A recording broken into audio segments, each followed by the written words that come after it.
It's magandang araw mga bes. Napakasarap na gising, napakagandang araw rito. Yan. At ako'y magja-jogging muna. Papawis ng konti bago na tayo gumanap sa mga mangyayari today.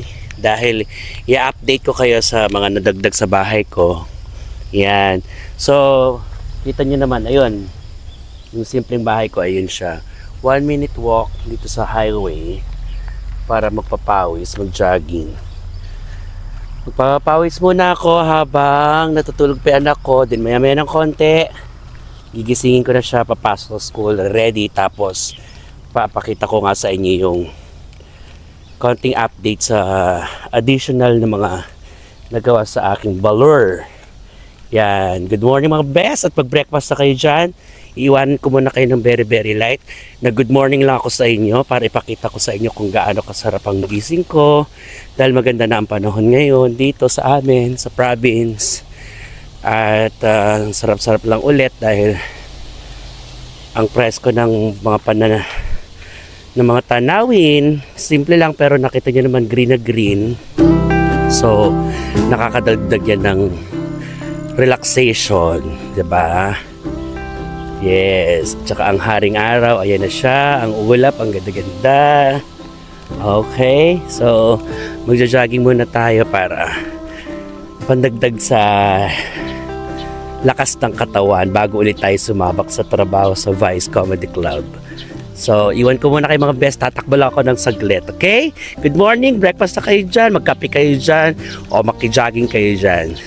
See you! So, there you go from this jogging area. Ayan ang view ng aking balor. Natatanaw niyo siya.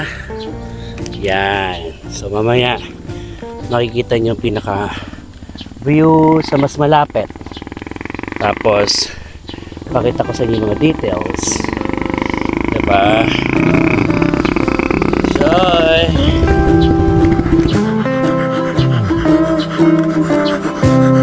So after jogging, gigisingin na natin ang ating gwapong anak ko. Halika na anak, bilis. Naman na papasok sa school. Malalim na lang. Okay, prepare lang. Prepare. So see you sa update ng aking balor mga best. Gising na anak. Good morning. Say hi sa best ng bayan. Say morning. Morning. Di pa makapag-good morning. Di pa siya makapag-good morning. Kaya gising na. Paliguan ko muna mga best. Update tayo later.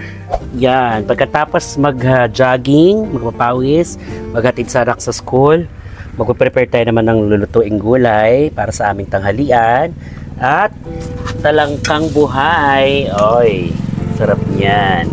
Pang merienda namin mamaya, talangkang buhay. Bahala na kung anong luto gagawin natin siya. Ay, wag kang tatakas, sayang. Tapos, maglalaba ako. Prepare na rin para sa paglalaba, laundry. So after nito, lahat-lahat ng gawaing bahay, maliligo, magpapa-fresh, at mag-update tayo ng panibagong ganap dito sa aking bahay, mga bes. Ayan at dahil inabutan na tayo ng ulan bago tayo mag-update ng bahay ko, ng balor, inigo natin yan sa ulan! Sarap!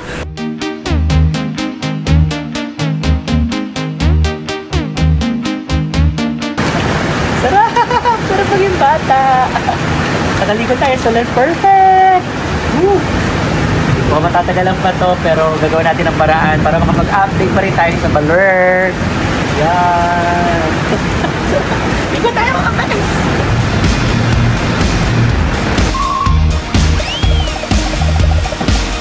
Ang sarap maligo sa ulan mga best! Nakaka-refresh, nakakabata at saka nakaka-relax. Promise. Sobrang enjoy ko. Ayan, medyo maambon-ambon pa. Konti na lang kasi. So, kailangan na lang natin itong habulin kasi magdidilim pa. Feeling ko hindi pa ito titigil. Habulin natin yung medyo pagtila ng ulan para ma-update ko kayo sa mga nadagdag sa bahay ko. Yan. Una na dyan, itong bato-bato na to. Nilagay namin yan kasi nga napag-ubutan kami ng malalakas na ulan nung nakaraang mga araw, diba? So, maputik. Tapos, kailangan tambakan kasi hindi makakadaan yung sasakyan or kung ano man makapasok dahil maputik nga. Medyo magastos din to dahil medyo mahal po magpatambak ng bato or kahit ng buhangin. Yan.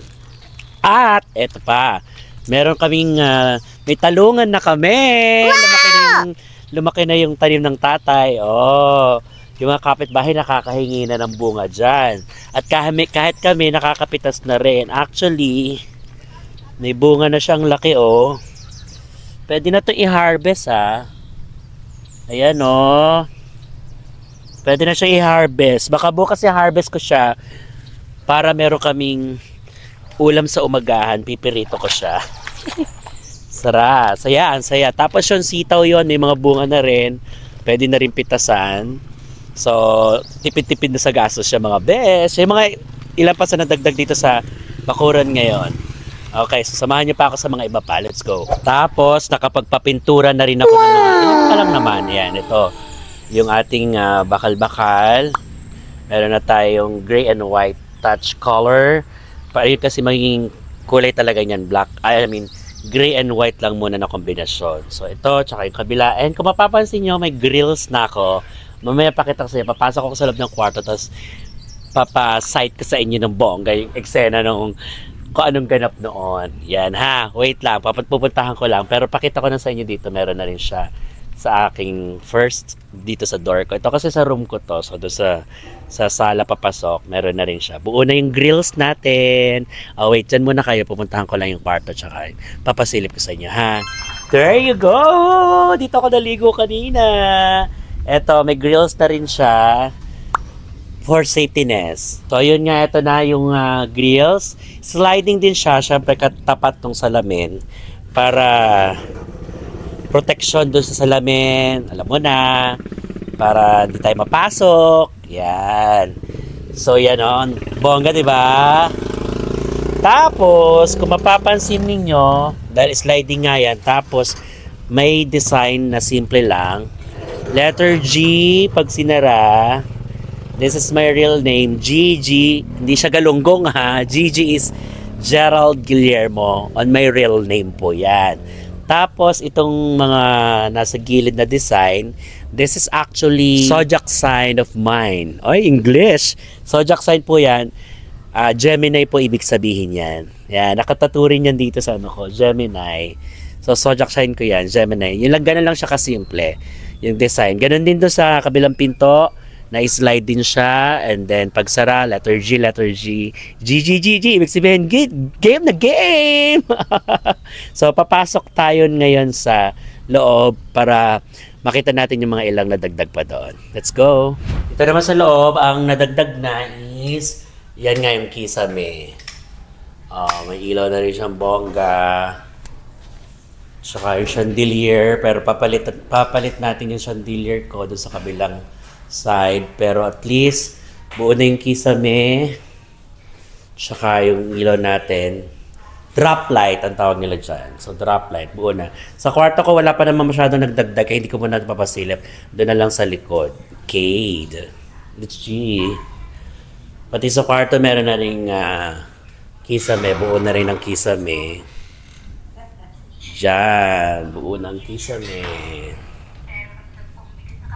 At nagmamahalan silang tunay. Ayan! Papahinga. So, dito tayo sa labas. Dito actually, mas marami nang nadagdag. So, bawat bintana may mga grills na. Lahat yan. Bawat bintana. And same siya ng design. It's my zodiac sign, Gemini. At dito naman, kung mapapansin nyo, meron akong may ginawa ng parang ginawang hallway. Hallway to. Na actually, kaya ko to ginanito kasi kaya set aside siya. Tapos gagawin ko siyang ano ba to? Garden ng konting-konti lang. Maliit na garden lang na konti para may mga halaman. Tapos may magandang ventilation. Yan, kompleto na sa grills. Tapos ito papag-grills din natin to. Para nga may bongga pang hangin at liwanag kasi sasapitan ko yan soon ng halaman. Yan, tapos ito naman ayusin natin yan very very soon. Itong hall, itong lakaran na to. Yan. So pasok na tayo sa dirty kitchen. Yan. Dirty kitchen muna tayo. Mayroon akong may tiles na siya. May zinc na. Pwede na maghugas dito actually. Yan. Perfect. Oh, ay, water.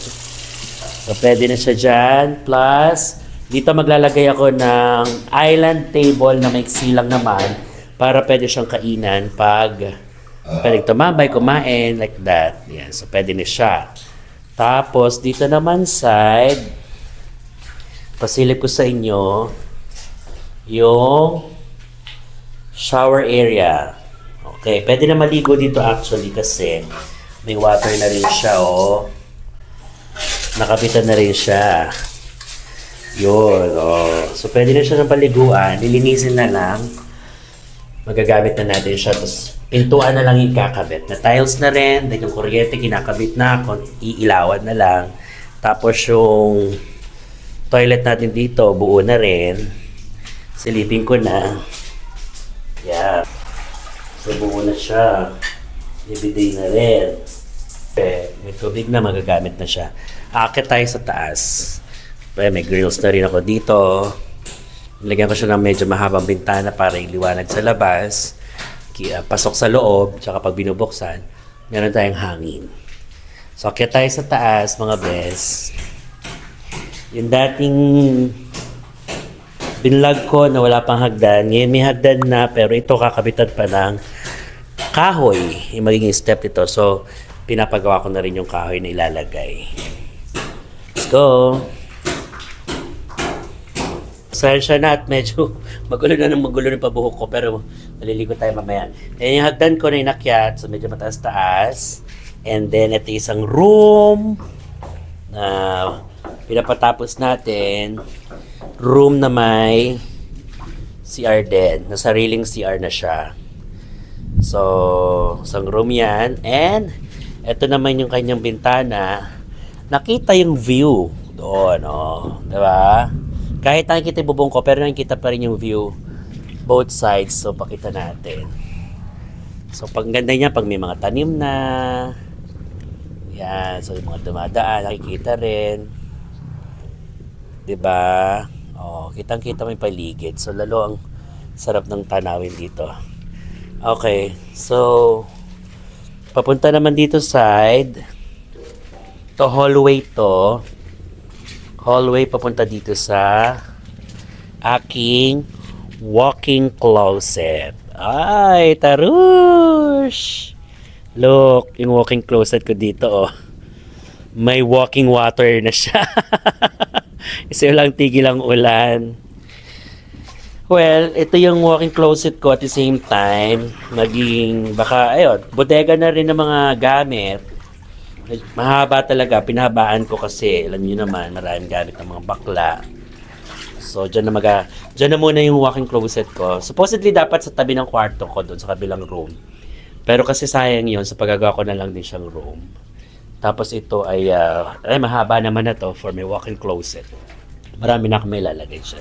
Hindi naman ako sa Heart Evangelista or si Marian Rivera na maraming mga mahaling ilalagay. So, ako lang mga damit, mga mali-maleta, yung mga ganyan. Tapos, meron po ako ditong hiningan ko ng konting space for the veranda. Pwedeng tumambay dito, no? So, lalagyan natin yan ng bakal. So, dyan na ito magiging veranda nitong taas na to. Plus, the nice view. Ulit, yan, ganyan, green. Mahilig talaga ako sa view. Mahilig ako sa madami akong nakikitang paligid na puno, ganun. Kasi nga masarap ang hangin dito, masariwa. So, sarap-sarap magpahinga. Yan po yung mga nadagdag. Hindi lang nakapagbubong ngayon kasi ang lalakas na ng ulan. So, natigil talaga. Pero dapat may bubong na yan. Gawa na dapat yung bubong. But then nga, dahil sa lakas ng ulan, di makagawa yung gumagawa. So, pag tigil ng ulan, bububungan na po yan para yung kusina magamit na at yung kahoy dun sa hagdan may kabit na. Kasi hanggat wala itong bubong, di magagamit yun dahil tumutulo pa po doon. So, yan po yung mga nadagdag sa aking dagdag dito sa bahay. Na mga kaganapan na yan. kahit pa paano ay paunti-unti at darating ang time. Sana matapos na natin to ng medyo mabilis-bilis. Kaya kailangan ko po ng maraming trabaho pa. Mga best, making work. Sa mga best, maliligo lang ako dahil wala ng ulan. Actually, meron akong padasal ngayon dito sa bahay. Yes, pumunta yung mga magdadasal. Kailangan daw po yun kasi natitira na pala yung bahay. Hindi pa siya blessing talaga na parang house blessing. Pero yung mga taong simbahan, kailangan nakapagdasal na pag natutulugan na yung bahay. Para at least, bukod sa dagdag sa blessing, alam niyo na yung mga pag sa probinsya, yung makapagpaalis ng mga masasamang espiritu.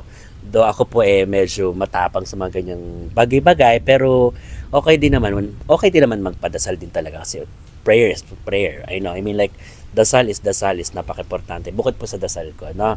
So mamaya may magdadasal sa bahay kay maliligo na ako mga best. Sana nga na-enjoy nyo itong araw na to para sa update ng aking bahay at soon pagka nabuo pa ulit at nadagdagan pa ulit at tapos pa ulit, i-update ko lang kayo mga best. Salamat, lagi lang kayong tumutok sa content ko.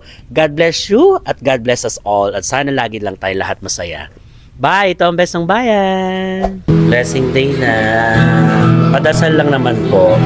Mga magdadasal sa atin.